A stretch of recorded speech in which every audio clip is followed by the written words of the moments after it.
जय हिंद दोस्तों पीएम मोदी के दौरे से पहले फ्रांस की बड़ी कंपनी ने भारत के प्रोजेक्ट 75 इंडिया से खींचा हाथ और 7 में से 6 नई डिफेंस कंपनियां घाटे से उभरी। वहीं दक्षिण सूडान में तैनात भारतीय सैनिकों को मिला यूएन मेडल का सम्मान। तो आइए जानते हैं इनके बारे में डिटेल में। दोस्तों, पीएम मोदी की फ्रांस यात्रा से ठीक पहले सबमरीन बनाने वाली फ्रांस की बड़ी कंपनी नेवल ग्रुप ने भारत के प्रोजेक्ट 75I से हाथ खींच लिया है। फ्रांसीसी मीडिया ने नेवल ग्रुप की तरफ से ये जानकारी दी है। पिछले साल जुलाई में भारत के मिनिस्ट्री ऑफ डिफेंस ने नेवी के लिए 6 सबमरीन बनाने का ऑर्डर जारी किया था। इसे प्रोजेक्ट 75 इंडिया नाम दिया गया था। इस प्रोजेक्ट की कुल कीमत करीब 43,000 करोड़ रुपए है। वहीं प्रधानमंत्री नरेंद्र मोदी 2 मई को 3 दिवसीय दौरे पर फ्रांस, जर्मनी और डेनमार्क जा रहे हैं। दोस्तों, P70I प्रोजेक्ट के लिए दुनिया भर की 5 बड़ी कंपनियों को RFP यानी रिक्वेस्ट फॉर प्रपोजल भेजा गया था। इन 5 कंपनियों को भारत की 2 कंपनियों MDL या L&T में से किसी एक को चुनकर भारत में ही इन 6 सबमरीन का निर्माण करना था।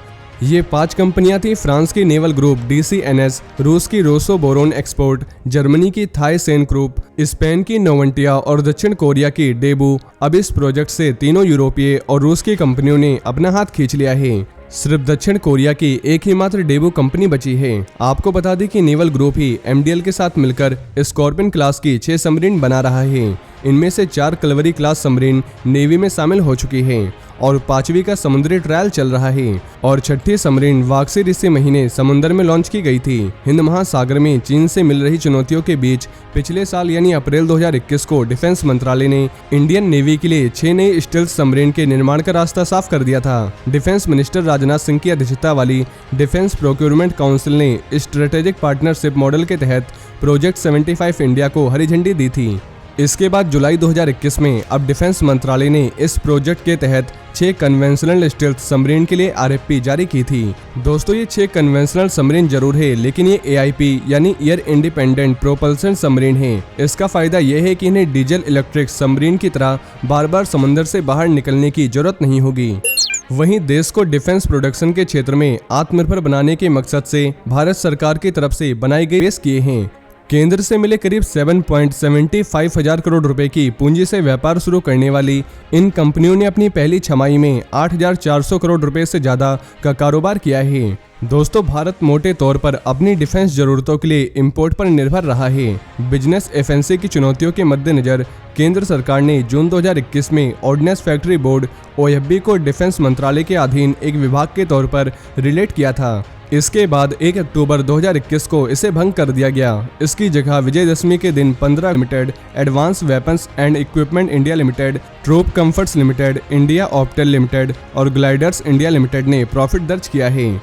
इन कंपनियों को OFB को दिए गए 70,776 करोड़ रुपए के ऑर्डर कॉन्ट्रैक्ट के तौर पर सौंपे गए हैं। 2021 से 22 के ऑर्डर पूरे करने के लिए इन कंपनियों को सरकार ने 7,765 करोड़ रुपए उधार दिए हैं, ताकि व्यापार शुरू करने से पहले 60% तैयारी की जा सके।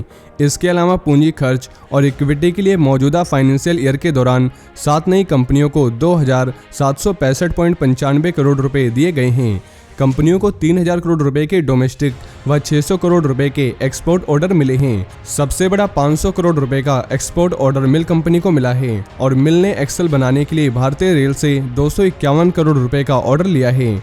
और नई डिफेंस कंपनियों के 1 अक्टूबर 2021 से 31 मार्च 2022 तक के प्रॉफिट एंड लॉस को देखें तो बेहद कम समय में अच्छे नतीजे दिए हैं। वहीं देश को आज नए आर्मी चीफ मिल गए हैं। इंडियन आर्मी के एक्सपीरियंस्ड और पराक्रमी ऑफिसर जनरल मनोज पांडे आज आर्मी चीफ के रूप में कार्यभार ग्रहण किया है। उन्होंने MM नरवणे की जगह ली है और खास बात यह है कि general Manoj Pande corps of engineer के पहले ऑफिसर हैं जो आर्मी चीफ का पद संभालेंगे। जनरल मनोज पांडे इससे पहले ईस्टर्न कमांड के कमांडिंग ऑफिसर रह चुके हैं और अंडमान एंड निकोबार कमांड के कमांडर इन चीफ का पद भी संभाल चुके हैं। जनरल मनोज पांडे परम विशिष्ट सेवा मेडल, अति विशिष्ट सेवा मेडल और विशिष्ट सेवा मेडल हासिल कर चुके हैं। वहीं दक्षिण सूडान में तैनात भारतीय सैनिकों को सम्मानित किया गया है। उन्हें ये सम्मान संयुक्त राष्ट्र की ओर से मिला है। शांति रक्षक के तौर पर तैनात 1100 से ज्यादा भारतीय सैनिकों को दक्षिण सूडान में संयुक्त राष्ट्र UN के मेडलों से सम्मानित किया गया है। उनको संघर्षग्रस्त इस पूर्वी अफ्रीकी देशों में अपनी असाधारण सेवाओं के लिए सम्मानित किया गया है। दोस्तों, भारतीय सैनिक दक्षिण सूडान में संयुक्त राष्ट्र मिशन के तहत तैनात हैं। UNMISS ने गुरुवार को एक ट्वीट में बताया कि भारत के लगभग 1160 शांति सैनिक दक्षिण सूडान में आम जनता की मदद करने के साथ मेडिकल सेवा भी मुहैया करा रहे हैं। उनके एक्सीलेंट एंड मल्टी फंक्शनल कामों के लिए संयुक्त राष्ट्र के पदकों से नवाजा गया है। UNMISS की वेबसाइट की रिपोर्ट के मुताबिक भारत के इंजीनियरिंग सैनिकों ने यहां पर सड़कों के निर्माण में योगदान दिया है। संयुक्त राष्ट्र के शांति अभियानों में भारत का महत्वपूर्ण योगदान है। इस समय भारत के 2385 सैनिक UNMISS के साथ तैनात हैं। वहीं रूस और यूक्रेन के बीच चल रही जंग में कीव के भूत या कहें घोस्ट ऑफ कीव की मौत हो गई है। ब्रिटिश अखबार द टाइम्स ने अपनी रिपोर्ट में इसका दावा किया है। MiG-29 के यूक्रेनी पायलट को ये नाम इसलिए दिया गया था क्योंकि उसने वॉर के दौरान दर्जनों रशियन फाइटर जेट्स को मार गिराया था। ऐसा दावा किया गया है, लेकिन ये सच है या नहीं इसका सबूत नहीं है। द टाइम्स की रिपोर्ट के मुताबिक पायलट की पहचान मेजर स्टीफन तारा बल्का के रूप में हुई है। उन्हें सेना के सर्वोच्च सम्मान order of the golden star और हीरो ऑफ द यूक्रेन से नवाजा गया था। द टाइम्स और न्यूयॉर्क पोस्ट की खबर के मुताबिक मेजर तारा बल्का ने 13 मार्च को मारे जाने से पहले रूस के 40 एयरक्राफ्ट को मार गिराया था, जिसका कोई सबूत नहीं है, बट सोशल मीडिया पर यह काफ़ी ज़्यादा वायरल हुआ था। तो दोस्तों, ये थे आज के कुछ बड़े डिफेंस अपडेट। इसके अलावा अगर आप आर्मी से जुड़ी और भी जानकारी जानना चाहते हैं तो आपको हमारे दूसरे चैनल डिफेंस एनालिसिस में मिल जाएगी, जिसकी लिंक आपको नीचे डिस्क्रिप्शन में मिल जाएगी। और ये जानकारी अगर आपको पसंद आई हो तो वीडियो को ज़्यादा से ज़्यादा शेयर करें और चैनल को सब्सक्राइब करना न भूलें। जय हिंद, जय भारत।